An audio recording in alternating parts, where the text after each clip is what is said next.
term, you want to be able to just walk off and have him follow you. Right now, he's not like, oh, am I following you?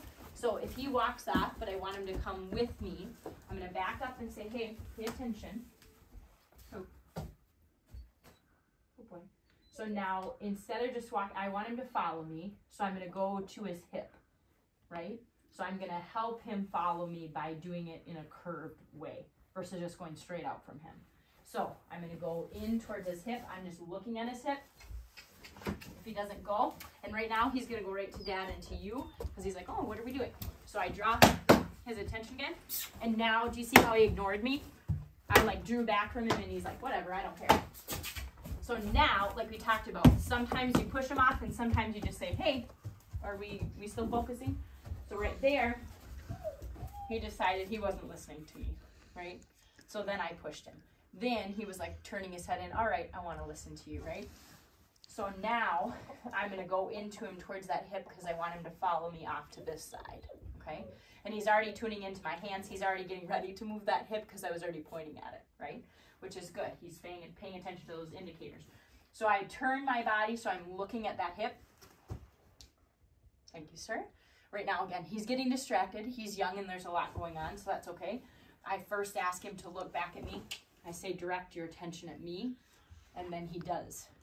Then once he's locked on me, okay, then we're ready to go.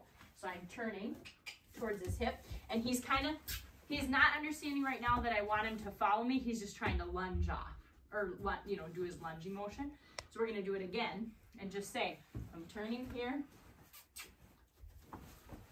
and say, I want you following me. Does that make sense? Now see how he's turning his corners sharper? Instead of lunging, he's actually following me right now. Does that make sense? And then I can lengthen out my circle so your horse is leading with you. And he got a little stuck there. So I'll come back the other way, kind of pick him back up. And going over this and things like that might make it a little trickier. Like you might be like, do I have to follow you over that? See how he's stopping at that overhead? So I'm locking him in again. And if he still gets stuck, there, now he did it. It wasn't pretty and locked right on, but he's following it. So he's going off of what your body language is telling him to do.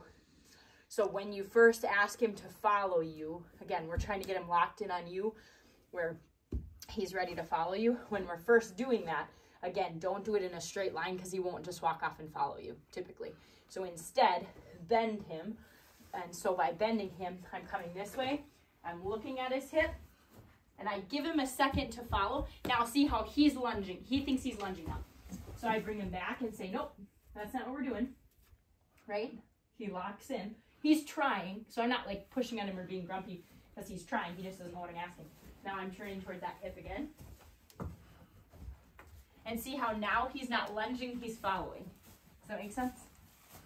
And then I'll say, so I want him to follow, I have to look at the hip.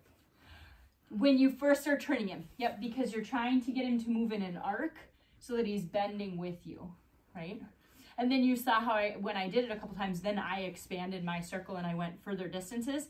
And again, then he'll sometimes get stuck and he might not come right over that, but look at the second time he does it. You know what I mean? So now he's locked in on me, he's following me, and he's like, all right, this is what we're doing, right? So again, this is a time where I would stop and I would give him a treat. And I would say, oh, yeah, you're listening to me. You're locked in on me. But he doesn't need a treat. Huh? But he doesn't need a treat. Doesn't, but he should. Because you're giving him love, so he doesn't need a treat. But, again, you want him to associate you with good things. So giving him treats isn't a bad thing. What I don't like is, again, if you're giving him a treat to get him to come up to you, you're bribing him. If you're giving him a treat when he goes potty in the potty, you're rewarding him, right? So there's a difference. I mean, it's subtle, but there is a difference. So it's not bad to give him treats. It's just if you time it, you can use it more to your advantage, in my opinion. Okay, now let's do your halter.